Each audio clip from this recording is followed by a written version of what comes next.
Welcome back, brothers and sisters. Thank you for coming to African Metaphysical Center for Spiritual Healing, Body, Mind, and Spirit Development. I am your host, Kufu Amin-Ra, your metaphysical practitioner, Reiki master, Qigong instructor, bond practitioner, and mystic. Today's topic is the power in cultural appropriation. And you got to stay with me on this, okay? Hope it makes sense to you at the end. You know, you can memorize every syllable of a Tibetan chant, perfect the mudras, light the same incense, bow at the same angles. But if those words aren't soaked in the soil your bloodline walked on, if they aren't stained with the tears and triumphs of your people, they're just sounds leaving your mouth. Empty echoes in a void that will never echo back. Here's what I've learned after years of studying Bon, Buddhism, Taoism, and other sacred traditions. The rituals work because they're alive with the memory of the people who created them. Every prayer is a bridge built between specific ancestors and specific descendants. Every chant is a key carved to fit a particular lock. When you try to cross someone else's bridge, you're not just disrespecting yourself, you're disrespecting them. Their gods don't know your name. Their ancestors didn't carry your burdens, didn't fight your battles, didn't weep your tears into the earth. Think about it. A mantra born in the mountains of Tibet carries the frequency of that altitude, that cold, that specific struggle for enlightenment in that landscape. A Taoist monk invocation holds the essence of the Yellow River, the philosophy that emerged from that soil, that empire, that way of seeing the universe. These aren't just words. They're encoded experiences passed down through generations who lived, died, and transcended within a specific spiritual system. When I approach these teachings, I don't pretend I can just plug myself into their ancestral current like I'm changing a battery. I don't call on deities that never heard my grandmother's cries or celebrated my people's victories. That's not gatekeeping. That's integrity. That's recognizing that spiritual power isn't a commodity you can Amazon Prime to your doorstep. It's a relationship.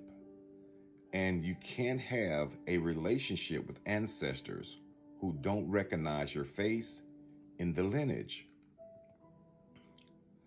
But here's the sacred part, the part where transformation happens. What I do is I take their wisdom, the deep universal truths about consciousness, energy, discipline, compassion, and I let it speak through my own lens. I convert the ritual structure to fit my African perspective because truth is universal, but practice is ancestral. The principle of meditation is universal, but how I meditate, who I invoke, what I'm aligning with, that has to come from my roots, or it's just spiritual tourism. You know what happens when you perform someone else's inheritance? You become a spiritual actor. You're on a stage playing a role, and the audience, the unseen forces, the ancestors, the divine, they know you're faking it. There's no power in performance. There's only power in presence. And you can't be present in someone else's story. I've seen people collect practices like they're building a spiritual resume. A little Sanskrit here, some Yoruba there, throw in some Native American smudging, and suddenly they think they're cosmically connected. But all they've done is create a spiritual static. They're tuning into frequencies that weren't meant for their receiver. You gotta be with me on this. Stick with me on this. And then they wonder why the magic doesn't work, why the prayers feel hollow, why they're more confused than when they started. You want real power? Stop performing someone else's inheritance. Learn the principles, yes. Respect the philosophy, absolutely. Study it deeply. Let it crack open your understanding of what's possible. But when you close that book, when you get on your knees, when you open your mouth to pray, let it be in the spiritual language your DNA recognizes. Let it be to the forces that already know the rhythm of your heartbeat before you were even born. Your ancestors are waiting, but they're not waiting in a Himalayan monastery or a Taoist temple or a Buddhist shrine. They're waiting in your mirror, in your mother tongue, in the specific way your people have always touched the divine. They're in the food you eat, the songs that make you cry for no reason, the dreams that feel older than your body. Stop trying to fit into spiritual clothes that weren't sewn for your shape. The universe doesn't need you to be Buddhist. It doesn't need you to be Taoist.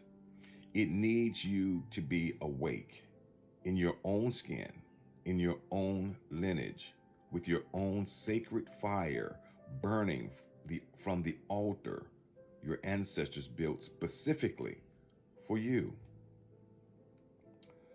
That's not limitation, that's location.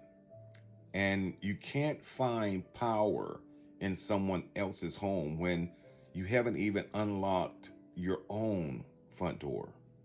You can admire their architecture, learn from their design, understand the principles that made their foundation strong, but you have to build your own house with your own hands on your own land.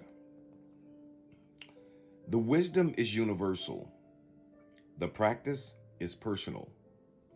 Know the difference and you'll stop seeking power in foreign temples and start recognizing it's been in your bones the whole time. Your ancestors didn't survive everything they survived so you could pray to someone else's gods. Honor the journey. Respect the wisdom, but come home to your own altar. That's where the real magic starts. Until next time, ashe, ashe, ashe, and thank you for coming.